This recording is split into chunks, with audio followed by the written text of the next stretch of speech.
Olá pessoal, então dando continuidade ao nosso estudo dos conversores estáticos, a gente vai começar a ver o conversor boost, que também é conhecido como conversor elevador ou conversor step up. A característica principal dele é que nós vamos ter uma tensão de saída maior que a tensão de entrada.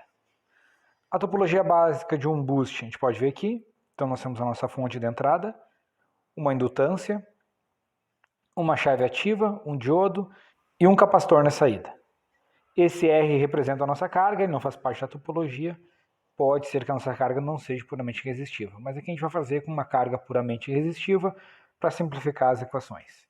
A primeira coisa que a gente nota nesse conversor, que diferentemente do buck, que foi outro que a gente viu, o boost, essa chave ativa, se nós substituir ela por um MOSFET com gate, dreno e source, a gente vai perceber que a tensão VGS, que é o que a gente tem que aplicar, o source, que é esse terminal de baixo aqui da chave, vai estar na mesma referência, no mesmo terra, tanto da fonte quanto da carga. Isso aqui é característica de uma chave low side e vai facilitar o nosso projeto do drive para esse conversor. Então esse conversor, assim como o buck e também como o buck boost, que a gente vai ver na sequência, ele pode operar no modo CCM, DCM e no modo crítico, ou modo BCM. Então a gente vai ver primeiro o modo contínuo, que é este vídeo agora, e depois a gente vai ver o modo descontínuo e algumas características também do modo do boundary aqui, que é o modo de fronteira ou modo crítico. Então, mesma questão, a gente vai ver as etapas de operação desse conversor. Então, a primeira etapa que a gente vai considerar que a chave está ativa e que o diodo está desligado. Isso vai acontecer, então, de 0 até o final do Dutch Cycle, que é o período que a gente comanda essa chave. E o nosso delta da primeira etapa vai ser o Dutch da primeira etapa vezes o período de chaveamento.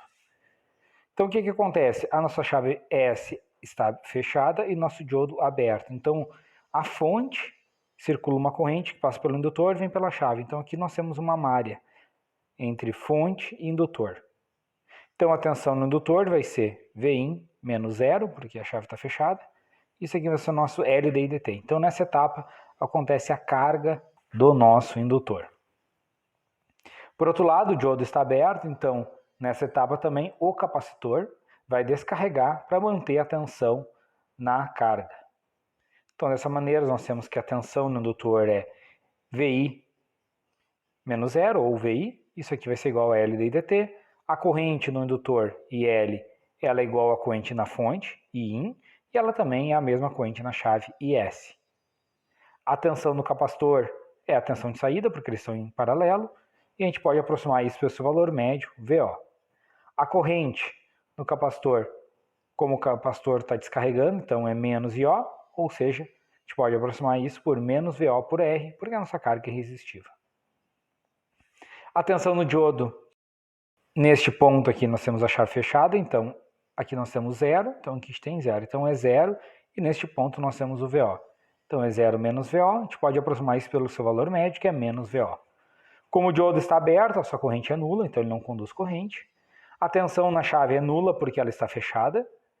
E a corrente na chave é a própria corrente que passa na indutância. A tensão na carga, a gente pode aproximar pelo seu valor médio, VO, e a corrente na carga por VO por R. Dessa maneira, a gente pode calcular, então, a variação de corrente que a gente tem nessa variação de tempo. Então, o nosso delta IL no delta T, o delta T é D1 por período de chaveamento, e essa aqui a gente vai chamar de delta IL on. Isso aqui vai ser o VI por L.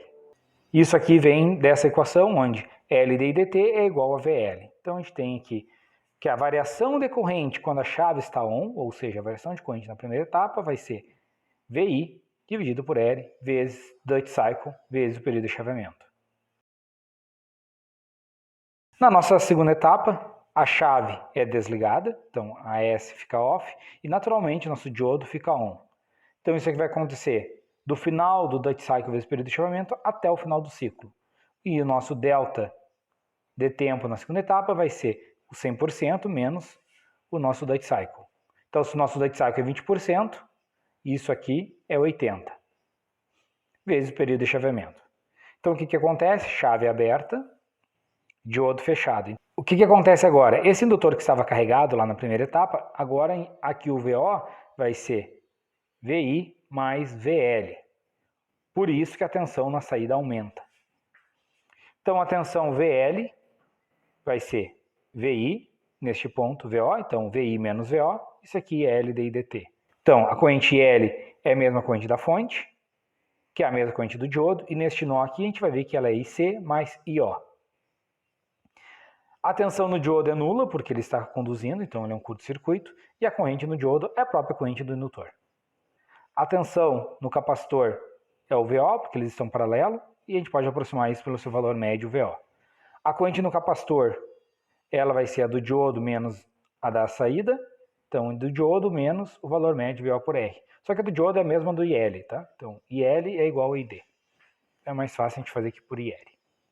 A tensão na chave aqui, a chave não está mais fechada, então ela não é zero. Neste ponto nós temos zero. Neste ponto aqui nós temos o nosso VO. Então a gente tem VO aqui, o diodo é um curto, a gente tem VO. Então a tensão na chave é VO menos zero, ou seja, aproximadamente o valor médio de VO. A corrente na chave é nula, porque a chave não está conduzindo. A tensão na carga, seu valor médio VO, e a corrente na carga, VO por R. Fazendo então a derivada da corrente pelo tempo, a gente pega dessa equação aqui.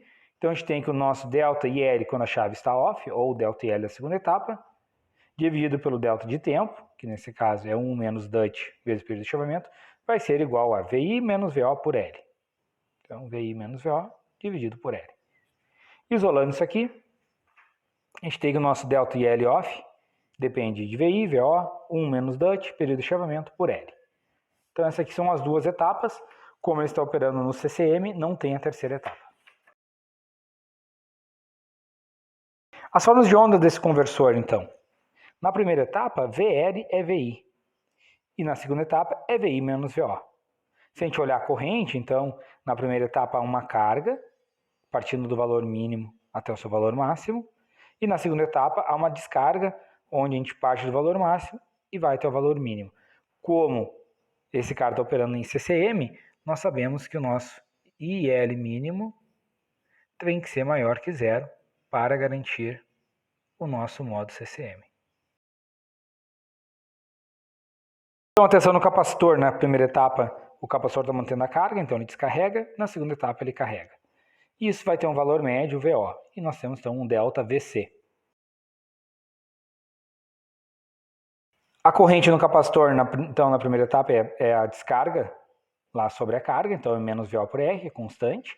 E na segunda etapa, a IC é a própria IL menos VO por R. Então é a corrente IL menos o valor médio de VO por R. A tensão no diodo, então, na primeira etapa, menos VO, na segunda, zero, porque ele está conduzindo. Corrente no diodo é zero na primeira etapa, porque ele não conduz, e é o próprio IL na segunda etapa. Tensão na chave na primeira etapa é zero, porque ela está conduzindo. Então, na primeira etapa, a corrente é o próprio IL. Então, na segunda etapa, a chave não está conduzindo, então essa corrente é nula, e agora aparece a tensão VO. Então, aqui nós temos para a primeira etapa e para a segunda etapa. Então, nesse vídeo, a gente conseguiu ver a topologia básica do conversor, as suas etapas de operação e também as formas de onda. No próximo vídeo, a gente vai ver, então, quais são as equações para projetar esse conversor.